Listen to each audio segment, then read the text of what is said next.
Hello guys, मेरा नाम है रोहित और आप देख रहे हैं लर्न इन्वेस्टमेंट। तो आज की इस वीडियो में हम बात करने वाले हैं वेलस्पून इंडिया लिमिटेड के बारे में। तो फटाफट चलते हैं स्किनर वेबसाइट पर और जानने की कोशिश करते हैं स्किन कंपनी के बारे में और साथ साथ उसके फाइनेंशियल्स। तो आ चुके हैं हम स्किनर वेबसाइट पे और ये है वेलस्पून इंडिया लिमिटेड का एक ऑफिशियल, आप कह सकते हो, फाइनेंशियल पूरे रिजल्ट्स। तो अगर हम बात करें, वेलस्पून जो कंपनी है बेसिकली ये जो मैन्युफैक्चरिंग करती है जो होम टेक्सटाइल प्रोडक्ट्स होते हैं, जैसे कि आपके टावल्स हो गए, ठीक है, बाथरूम्स हो गए, शीट्स हो गई, जो फ्लोरिंग का काम हो गया, ठीक है, जो भी आपके घर के अंदर जो भी ब्रांड्स और प्रोडक्ट्स जो ज़्यादातर यूज़ होते हैं, ठीक है, वो सारे ही वेलस्पून एक इंडिया की बहुत बड़ी कंपनी है, वो मैन्युफैक्चरिंग करती है और यही है बहुत ही लीडिंग कंपनी से सब कह सकते हो। ठीक है, अगर आप इसके बारे में देखेंगे तो यहाँ पे लिखा हुआ part of the US $2.7 billion, Welspun group is one of the largest home textile manufacturing in the world. ठीक है, तो वर्ल्ड की बहुत बड़ी यहाँ पे कंपनी है वेलस्पून इंडिया लिमिटेड। तो अगर हम इसके बारे में बात करेंगे तो इसका जो मार्केट कैप है वो 8,000 करोड़ का मार्केट कैप है, जिसमें जो करंट प्राइस है वो 80 रुपीज़ का यहाँ पे करंट प्राइस है। बुक वैल्यू 39 रुपीज़ की निकल के आती है और यहाँ पे अगर हम पी देखें तो 33 रुपये का है मतलब इसका पी जो है वो थोड़ा सा ज़्यादा यहाँ पे दिखाई देता है। इसके बारे में हम और भी डिस्कस करेंगे इस वीडियो के आखिरी में, और भी चीज़ें जानने की कोशिश करेंगे कि क्या इसको लेना चाहिए शॉर्ट टर्म पे, लॉन्ग टर्म पे, क्या इसके अंदर टारगेट हमें देखने को मिल सकते हैं। मार्केट में अगर बुक वैल्यू की बात करें 39 की बुक वैल्यू पर, जो स्टॉक का प्राइस है ऑलमोस्ट डबल पे यहाँ पे चल रहा है, यानी कि 40 रुपीज़ का अगर आप बुक वैल्यू लेके चलते हैं तो करंट प्राइस जो 80 रुपीज़ पे ट्रेड कर रहा है, यानी कि 2 टाइम्स यहाँ पे ट्रेड कर रहा है। डिविडेंड की बात करें तो डिविडेंड यहाँ पे कोई खास कंपनी दे नहीं रही है। आरओई की बात करेंगे तो आरओई यहाँ पे मुझे बहुत अच्छा ही लेवल पे देखने को मिलता है, जो कि 16% का देखने को मिलता है। अब हम बात कर लेते हैं, यहाँ पे नीचे आएंगे प्रॉफिट एंड लॉस। तो 2011 का यहाँ पे अगर सेल्स देखेंगे तो 2000 करोड़ की यहाँ पे सेल्स है। इसके बाद अगर कंटिन्यूसली सेल्स को हम कंटिन्यू करते हैं तो 2012 में यहाँ पे 3000 करोड़ की, फिर 3600, फिर यहाँ पे 4300। इसको धीरे धीरे धीरे कंटिन्यू हमेशा कंपनी ने बना के रखा। 2019 और 2020 में यहाँ पे कंटिन्यूस थोड़ी सी यहाँ पे सेल्स कम देखने को मिली है एज़ कम्पेयर टू, अगर आप बात करेंगे जैसे पहले ग्रोथ हो रही थी। ठीक है, यहाँ पे ग्रोथ थोड़ी सी कम है। 2020 में यहाँ पे 6700 करोड़ की सेल ज़रूर हुई। फिर 2021 में आज के टाइम पे सेल्स अच्छी हुई। तो यानी कि अगर आप बात करेंगे लॉन्ग टर्म की जो रन है, उस रन में कंपनी ने ऑलमोस्ट जो अपनी सेल्स है हमेशा उसको बढ़ाया है। आज के टाइम पे अगर हम बात करेंगे 2022 में मार्च के टोटल्स की बात करेंगे तो 9300 करोड़ की यहाँ पे सेल्स देखने को मिलती है। तो मुझे लगता है कि 2023 के जो रिजल्ट्स आएंगे उसमें भी यहाँ पे हमें सेल्स जो है ऑलमोस्ट 10,000 करोड़ पार यहाँ पे देखने को मिलेगी। तो यहाँ पे जो सेल्स हैं ओवरऑल ठीक है। अब हम बात कर लेते हैं यहाँ पे नेट प्रॉफिट और अदर इनकम की। यहाँ पे नेट प्रॉफिट जो 607 करोड़ का निकल के आता है, इससे पहले जो ऑल टाइम हाई का जो प्रॉफिट बना था वो बना था 750 करोड़ का, ये नेट प्रॉफिट था।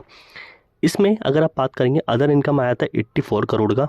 यहाँ पे अदर इनकम जो है वो 63 करोड़ का ही है। यहाँ पे जब मार्केट का जो मार्जिन था वो 27% था, अब कंपनी का मार्जिन जो है ऑलमोस्ट 15% हो गया है। तो यहाँ पे कंपनी बेसिकली अपने जो कॉम्पिटिटर्स हैं, यानी कि जो अपने ही मार्केट के, जैसे कि अगर से बात करेंगे इसे कॉम्पिटिटर कौन कौन से हैं, ट्राइडेंट, रेमंड, ठीक है, तो जिंदल, गो फैशंस, तो ये इसके कॉम्पिटिटर्स हैं। तो इन कॉम्पिटिटर से लड़ने के लिए कंपनी अपना मार्जिन रेट जो है वो कम कर रही है और अपनी जो सेल्स है वो उसको बढ़ा रही है। तो जैसे ही उसके जो कॉम्पिटिटर हैं उनकी ग्रोथ कम हो जाएगी या उनका जो सेल्स है वो कम होगी, वैसे ही इसका जो अपना मार्जिन है ये इसको बढ़ा के और अच्छा प्रॉफिट यहाँ पे निकाल सकती है। ओवरऑल बात करेंगे तो नेट प्रॉफिट मुझे अच्छा देखने को मिलता है, क्योंकि लॉन्ग टर्म का जो रन होता है उसमें कहीं ना कहीं किसी न किसी क्वार्टर या किसी न किसी ईयर में थोड़ी बहुत ऊपर नीचे सेल्स होती है। बट लेकिन आप लॉन्ग टर्म में बात करेंगे, 2011 की बात करेंगे तो 1 करोड़ का जो नेट प्रॉफिट था वो आज के टाइम पे 607 करोड़ का यहाँ पे देखने को मिलता है, जो कि बहुत ही अच्छा यहाँ पे रिजल्ट हमें मिल सकता है।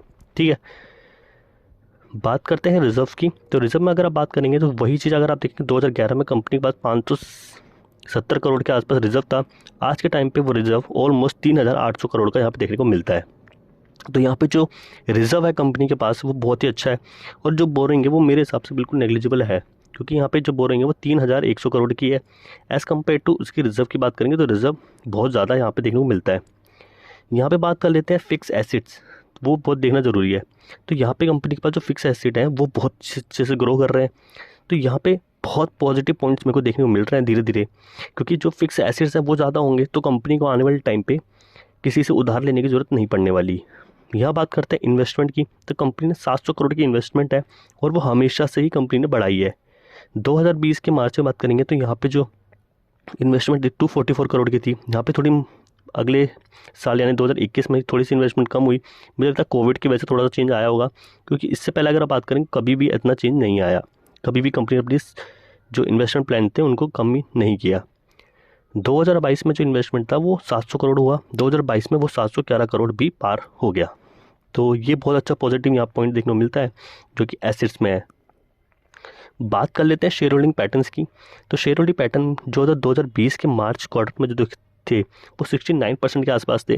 आज के टाइम पे अगर हम बात करें सितंबर 2022, वो 70.36% के प्रोमोटर्स की होल्डिंग देखने को मिलती है। एफ की बात करेंगे तो एफ की होल्डिंग 6.66%। यहाँ पे अगर हम बात करेंगे डी की 5.63%। तो इतना कोई बड़ा मेजर चेंज नहीं है। अगर हम बात करेंगे पहले से, तो यहाँ से सेल्स, यहाँ से जो एफ की होल्डिंग्स है वो ज़रूर थोड़ी सी बढ़ी है, ठीक है। डी की होल्डिंग्स यहाँ पे जरूर थोड़ी सी कम हुई है, बट लेकिन यहाँ पे ओवरऑल अगर आप बात करेंगे तो ओवरऑल न्यूट्रल ही है, क्योंकि प्रोमोटर्स की होल्डिंग उतनी ही हमें देखने को मिलती है, और पब्लिक इन्वेस्टर्स की होल्डिंग भी सेम लेवल पे ही, 17 के लेवल पे, ठीक है। तो ओवरऑल जो शेयर होल्डिंग पैटर्न्स है आप देख सकते हैं बहुत ही अच्छा यहाँ पे देखने को मिल रहा है। बात कर लेते हैं ट्रेडिंग व्यू के चार्ट की। तो अभी हम खोल चुके हैं वेलस्पून इंडिया का ऑफिशियल ट्रेडिंग व्यू का चार्ट। इसको थोड़ा सा मिनिमाइज़ करते हैं और कुछ लो और हाई बना के जानने की कोशिश करेंगे। तो फटाफट पहले इसको मंथ पे लगा लेते हैं, जिससे चार्ट थोड़ा छोटा हो जाएगा और हमें थोड़ा ब्रॉडर व्यू मिल पाएगा। यहाँ से ले लेते हैं लो मेरे को, ठीक है। तो ये अगर लो लेंगे तो 1 रुपये के आसपास भी एक टाइम पे ट्रेड करता था, ये बहुत बड़ी बात है। 1 रुपये के आसपास ट्रेड करता था और एक दिन इसने हाई बनाया, आप समझ सकते हो 160 रुपीज़ के आसपास इसने हाई बनाया। तो ये बहुत ही बड़ा मेरे को नंबर देखने को मिला, ठीक है। अब हम बात कर लेते हैं और चीज़ों की जो कि इम्पोर्टेंट है। यहाँ अगर आप बात करेंगे तो ये जो लेवल था, ये लेवल 110 रुपये से इसने एक बार लो बनाया यहाँ तक, ये भी मुझे लगता है कोविड का ही होगा, ठीक है। हाँ, और ये कोविड का ही है 21 रुपये, और 21 रुपये से कंटिन्यूस आगे देखिए हर महीने इसने ग्रोथ दिखाई है, हर मंथ वाइज ग्रोथ दिखाई है।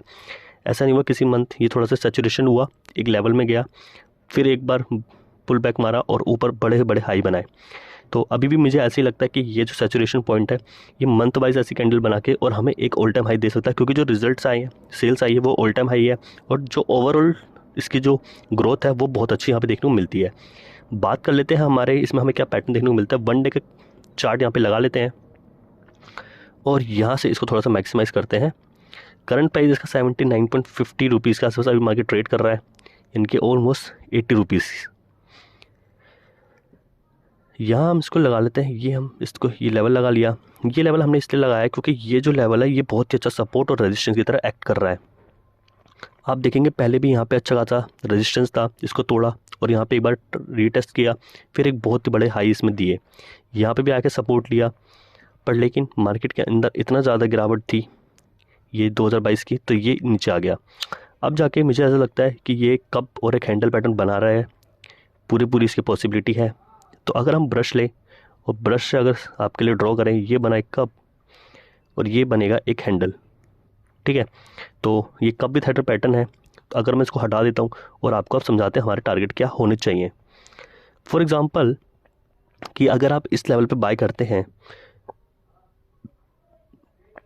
तो पहला जो टारगेट होगा वो 7.24%, यानी कि 85 रुपीज़ के आसपास होगा। वो इसलिए होगा क्योंकि ये जो लेवल है ये बहुत ही अच्छा रेजिस्टेंस है, तो मार्केट यहाँ पे जाके दोबारा नीचे भी आ सकता है, क्योंकि स्पेशल टाइप के कप विथ हैंडल पैटर्न भी बनते हैं। ज़रूरी नहीं होता कि हमेशा ही ऊपर जाएगा, यहाँ से भी टूट के दोबारा नीचे आ सकता है इस लेवल तक, और फिर दोबारा एक बार पुल बैक देके यहाँ से तोड़ सकता है।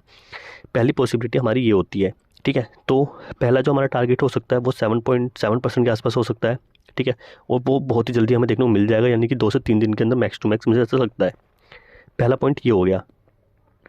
दूसरा इसमें एक चीज़ होगा, आप देखेंगे ट्रेंड लाइन अगर मैं ड्रॉ करूं, अगर आप ट्रेंड लाइन देखेंगे तो ये एक अच्छी ट्रेंड लाइन पे यहाँ पे एक सपोर्ट लिया है और उसके बाद ये ऊपर जा रहा है। तो मुझे लगता है दोबारा यहाँ पे जाएगा और दोबारा एक बार ऐसे आ सकता है, ठीक है।